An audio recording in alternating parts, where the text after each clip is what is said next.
Halo, selamat pagi. Jumpa lagi di Berita Padang bersama saya Afri Meriana. Sejumlah berita aktual dan menarik akan kami sajikan untuk Anda.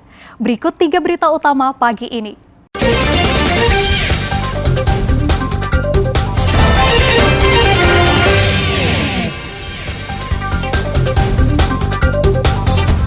Satpol PP Padang tertibkan pedagang yang berjualan di atas trotoar di kawasan Jalan Khatib Sulaiman.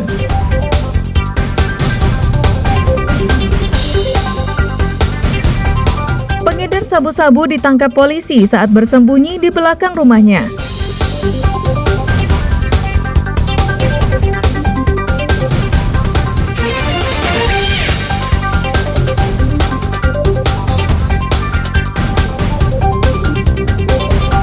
Sengkarut masalah tanah hingga calon haji yang mengundurkan diri kami sampaikan dalam Padang Sepekan.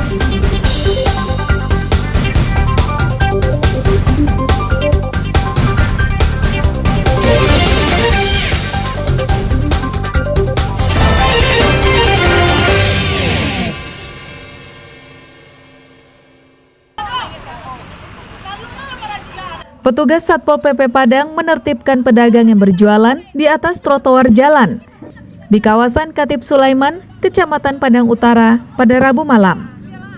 Penertiban tersebut diwarnai aksi penolakan pedagang dengan cara membuat barikade dengan nyala api. Petugas mendatangi satu persatu pedagang yang berjualan di sepanjang trotoar dan memberikan himbauan kepada pedagang untuk tidak berdagang di trotoar sepanjang Jalan Khatib Sulaiman. Dalam penertiban ini diwarnai aksi penolakan oleh pedagang. Terjadi adu mulut antara petugas dan pedagang.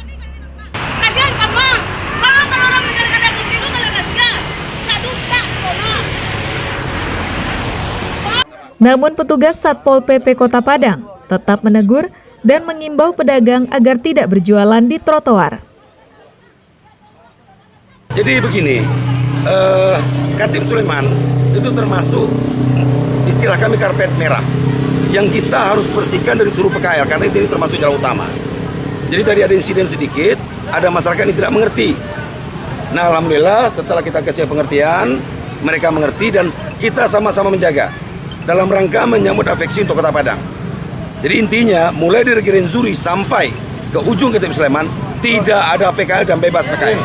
Penertiban dilakukan jelang pertemuan APEKSI atau Asosiasi Pemerintahan Kota se-Indonesia dan akan terus rutin digelar petugas untuk menertibkan semua pedagang yang nekat berjualan di tempat yang dilarang dan mengganggu ketertiban masyarakat. Menggunakan fasilitas umum untuk kepentingan pribadi kerap dilakukan pedagang kecil dan pedagang kaki lima. Mereka berdalih himpitan ekonomi menjadi pemicu bagi mereka untuk melakukan hal tersebut. Padahal, pemerintah membangun trotoar untuk pejalan kaki dan untuk mempercantik kota. Dan sudah seharusnya pemerintah Padang bersikap tegas kepada warga yang suka bersikap seenaknya. Karena negara tak boleh kalah oleh segelintir oknum yang bersembunyi di balik slogan kemiskinan. Alfi melaporkan dari Padang. Laporkan ke wali kota, ke gubernur silakan. Nambuah mode ini yang tadi. Sejumlah orang yang mengatasnamakan komunitas aktivis muda Minang atau KONAMI mendatangi kantor Kejaksaan Negeri Padang pada Rabu siang. Mereka mendesak agar kasus dugaan korupsi dana hibah Komite Olahraga Nasional Indonesia diusut tuntas sehingga diketahui khalayak ramai siapa saja yang terlibat. Menurut koordinator aksi, pihaknya mendesak Kepala Kejari Padang untuk memanggil sejumlah nama pejabat yang diduga terlibat, termasuk Gubernur Sumatera Barat Mahyeldi, dalam waktu 1 kali 24 jam. Nama Mahyeldi disebut-sebut terlibat korupsi oleh mantan Ketua KONI Padang Agus Suwardi saat pemeriksaan di kantor Kejari Padang beberapa waktu lalu. Bahkan sebelum diperiksa, pengacara Agus Suwardi membeberkan secara gamblang keterlibatan Mahyeldi dalam kasus tersebut. Dalam 1 kali 24 jam, segera memanggil nama-nama yang disebut. Kalau tidak, kita akan segera surati Kejati dan Kejagung. Dan kita aksi ini juga serius dan komitmen akan selalu maraton hadir di Kejari Padang ini dan juga mengawal sidang. Mungkin insya Allah kita hari Jumat akan juga hadir di sini bersama-sama dan kemudian hari Senin. Demonstran mengancam jika Kejaksaan Negeri tidak memeriksa Mahyildi yang saat ini menjabat Gubernur Sumatera Barat, maka mereka akan datang lagi dengan jumlah massa yang lebih banyak, serta akan menyurati Kejati Sumatera Barat dan Kejaksaan Agung. Robiham melaporkan dari Padang. Di sini bersama-sama dan kemudian hari Senin.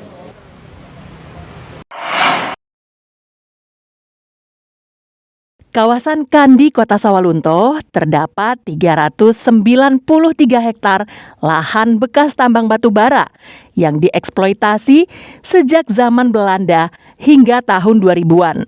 Berbagai upaya sudah dilakukan pemerintah Kota Sawalunto untuk merevitalisasi kawasan ini agar hijau kembali. Wali Kota Sawalunto bersama sebuah yayasan yang peduli pada pelestarian lingkungan melanjutkan penghijauan bekas tambang ini. Kegiatan tersebut diawali dengan penanaman beraneka ragam jenis tumbuhan di Taman Kandi pada Rabu siang. Taman ini nantinya akan menjadi bagian dari Taman Keanekaragaman Hayati, Taman Konservasi Tumbuhan dan juga Hewan, serta menjadi tempat penelitian, pendidikan, dan tempat wisata. Untuk membangun Taman Kehati yang rencananya seluas 25 hektar, sudah disiapkan anggaran sebesar 5 miliar rupiah.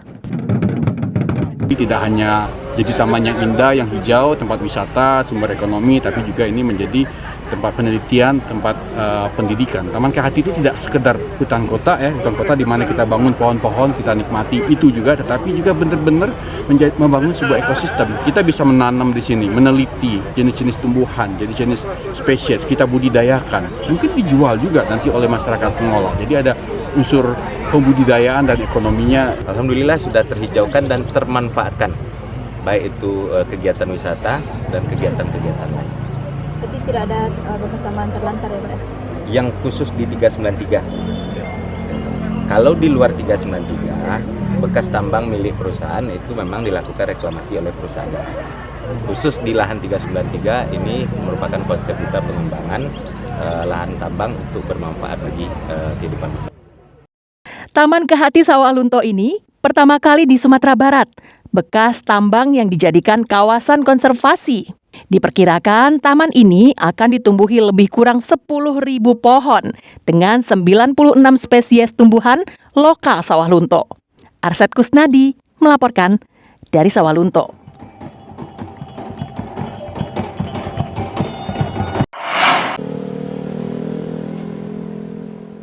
Salah satu jalur masuk perguruan tinggi negeri adalah seleksi mandiri yang digelar oleh perguruan tinggi negeri masing-masing.